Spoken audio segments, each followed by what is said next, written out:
নমস্কার বন্ধুরা, সবাইকে স্বাগতম জানাই আমাদের সহজ গুরু ইউটিউব চ্যানেলে। তো দেখুন, আমার কাছে অনেক প্রশ্ন এসেছিল যে সিটেট পরীক্ষায় ভালো নম্বর কি করে পাওয়া যায়। তো এর যে ক্ষুদ্র মাত্র 5 মিনিট আজকে আমি একটু আলোচনা করব। আজকে কোনো ক্লাস হবে না, একটা ছোট্ট ক্ষুদ্র ডিসকাশন হবে আপনাদের সঙ্গে। এই মাত্র 5টা মিনিট আপনারা একটু আমাকে দিন, তারপর পুরো ডিটেলস আমি আপনাদেরকে বুঝিয়ে দেওয়ার চেষ্টা করব। আমার সঙ্গে আছেন শঙ্কু স্যার, উনিও আপনাদের সঙ্গে এই বিষয়ে তুলে ধরবেন। তো দেখুন, সিটেট পরীক্ষায় ভালো নম্বর পাওয়ার 3টা মাত্র গুরুত্বপূর্ণ উপায়, 3টে উপায় এক এক করে আমি বলবো। সিটেট পরীক্ষা আমাদের হয় 150 মার্ক। আপনার সবাই জানি সিটেট পরীক্ষা হবে, এইবার যে পরীক্ষা হতে চলেছে এটা 150 মার্ক এবং প্রতি বছরই কিন্তু 150 মার্কের এক্সাম হয়, যেখানে 90 মার্ক আসবে শুধু প্যাডাগজি থেকে। 90 থেকে প্যাডাগজি, টোটাল 90 মার্ক প্যাডাগজি। মানে আমরা 90 মার্ক 90 মার্ক যদি আমরা পাই তাহলে আমরা কোয়ালিফাই, মানে আমরা পরীক্ষা পাস করে যাব। তার মানে শুধু প্যাডাগজিতে যদি আমরা স্ট্রং হই, শক্ত হই, মজুদ হই, তাহলে বাকি সাবজেক্টগুলো তো আমার লাগছে না।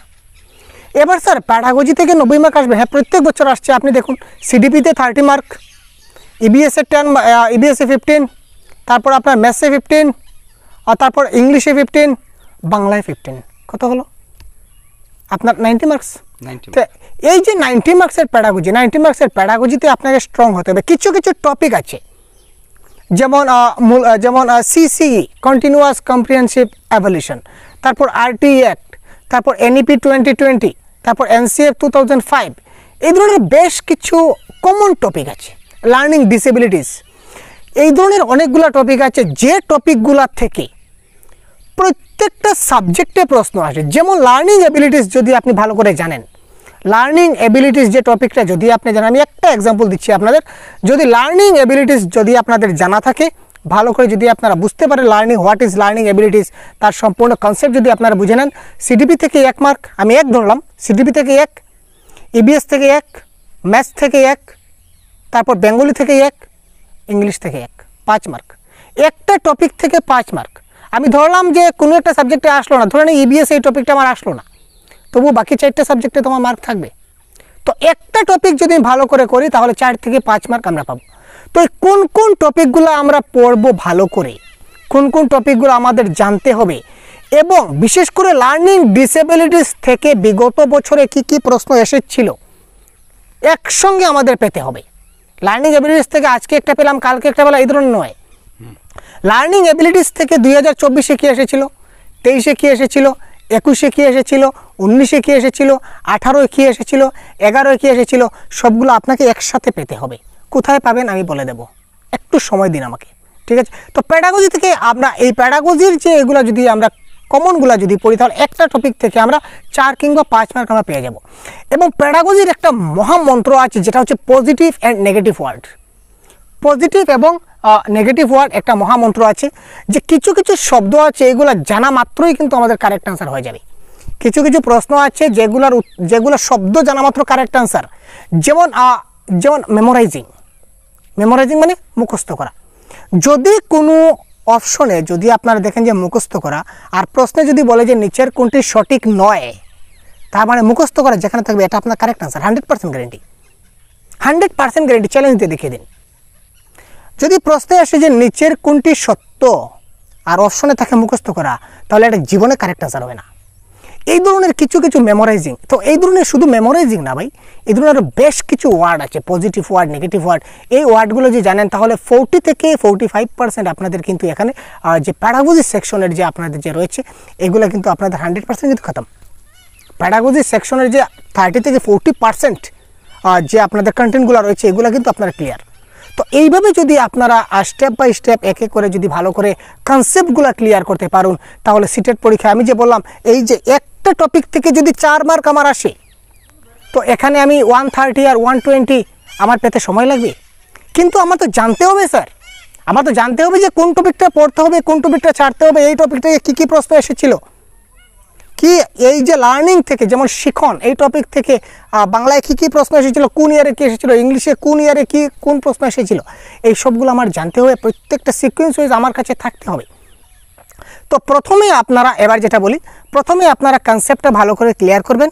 প্রথমে আপনারা খুব ভালো করে কনসেপ্টটা ক্লিয়ার করুন, প্রত্যেকটা টপিক যে টপিকগুলো দেওয়া আছে সিলেবাসে প্রত্যেকটা টপিক ক্লিয়ার করুন এবং এই topic wise previous year question এক জায়গাতে কালেকশন করুন। আপনি যেখান থেকে পারেন, বিভিন্ন বই আছে, বিভিন্ন ইউটিউব চ্যানেল আছে, বিভিন্ন গুগল আছে, বিভিন্ন এআই আছে, ভাই আপনার ইচ্ছা, এখানে আমার কিছু বলার নেই। তো যেখান থেকে পারেন এই সিকোয়েন্স ওয়াইজ সিরিয়ালি আপনি কি করতে পারেন, যেমন আপনি একটা টপিক পড়লেন RT Act 2009, তো RT Act 2009টা আপনি পড়লেন, টপিকটা বুঝলেন, তারপর এই টপিক থেকে 2012তে কী প্রশ্ন এসেছিল, 13তে কী প্রশ্ন এসেছিল, 14তে, 15তে, 16, 17, 18, 19, 20, 21, 22, 23, 24, পেপার 1, পেপার 2, ল্যাঙ্গুয়েজ 1, ল্যাঙ্গুয়েজ 2 কী প্রশ্ন এসেছিল সবগুলো প্রশ্ন আপনি একসঙ্গে জড়ো করুন, এগুলো প্র্যাকটিস করুন। 100% গ্যারেন্টি তারপর থেকে RT Act থেকে একটাও প্রশ্ন আপনার এই পরীক্ষায় ছুটবে না, চ্যালেঞ্জ দিয়ে বলে দিচ্ছি ভাই। কারণ আমি 5 বছর থেকে সিটেটের সঙ্গে রিলেটেড, স্যারও রিলেটেড রয়েছেন এবং আমরা দুজনেই কিন্তু সিটেট দিয়েছি এবং অনেকবার কোয়ালিফাই করেছি। আমার কাছে 9টা না 10টা সার্টিফিকেট আছে, নিজেই ভুলে গেছি ভাই। মানে এবার তো একটা জব হয়ে গেছে যেহেতু, তাই সার্টিফিকেটের কোনো প্রয়োজন হচ্ছে না, তাই মানে ভুলেই গেছি যে কতটা সার্টিফিকেট আছে। তো আশা করি আপনাদের সবার আশীর্বাদে এবং গুরুজনদের আশীর্বাদে সিটেট যতবারই দিয়েছি ভালো নম্বরই পেয়েছি, ক্র্যাক হয়েছে। আর যদিও ভবিষ্যতে যখনই দেব আমরা ক্র্যাক করব, এটা আপনাদের গুরুজন যারা রয়েছেন, আমাদের গুরুজন রয়েছেন, সবার একটা আশীর্বাদ রয়েছে। তো ঠিক আছে, তো তারপর যেটা করতে হবে এটা হচ্ছে প্র্যাকটিস।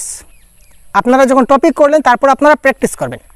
শুধুমাত্র কনসেপ্টটা ক্লিয়ার করলেন আর যদি প্র্যাকটিস না করেন তাহলে হবে না, আপনাদেরকে প্র্যাকটিস করতে হবে। প্রিভিয়াস ইয়ার কোয়েশনগুলো আপনি উঠান, অনলাইনে রয়েছে, প্রিভিয়াস ইয়ার কোয়েশনগুলো উঠান, এগুলো প্র্যাকটিস করতে হবে।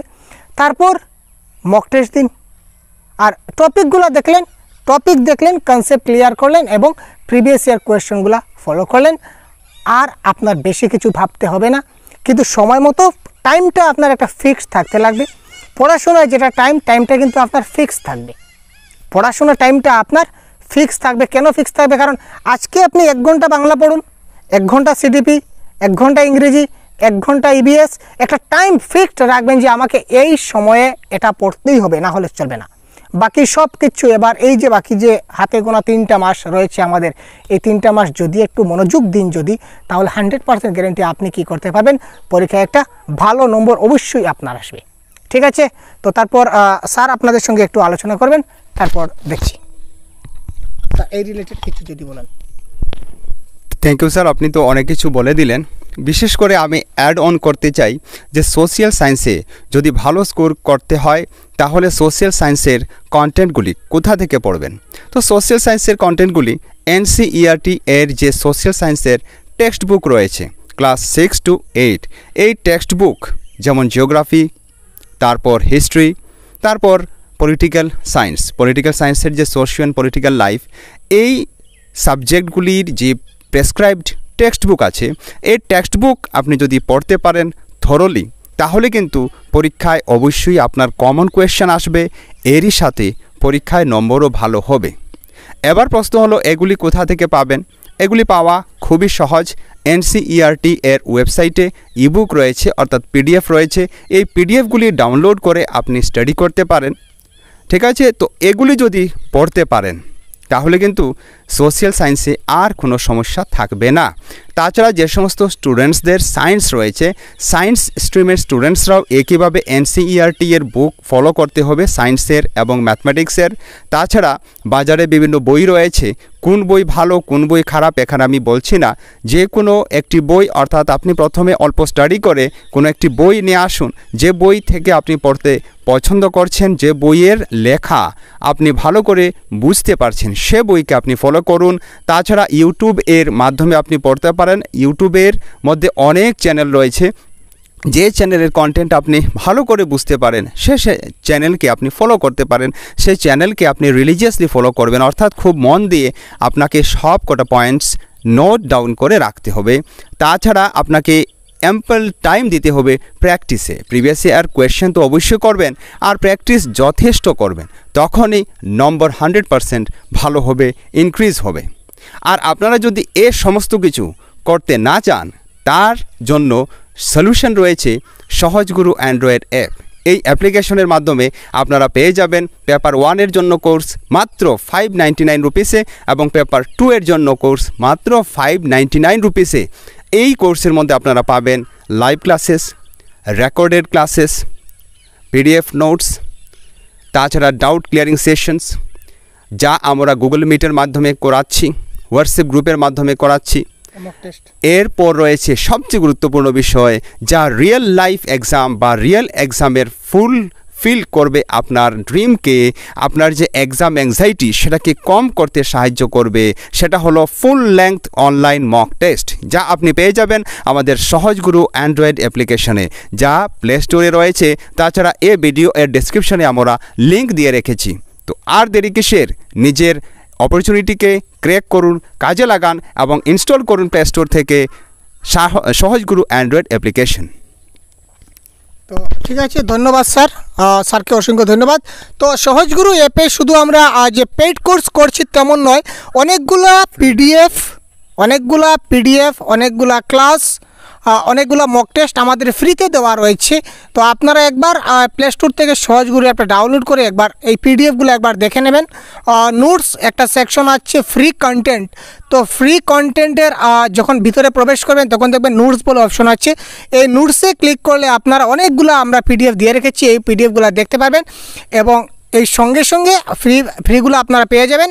এবং যদি আপনারা আমাদের কোর্সে অ্যাড হয়ে যান তাহলে 100% পিডিএফ আপনারা পেয়ে যাবেন ক্লিয়ার, এবং ভিডিও লেকচার পাবেন। ক্লাসের যে সমস্যা হয় সবগুলো আপনার যথাসম্ভব আমরা সময়মতো চেষ্টা করব।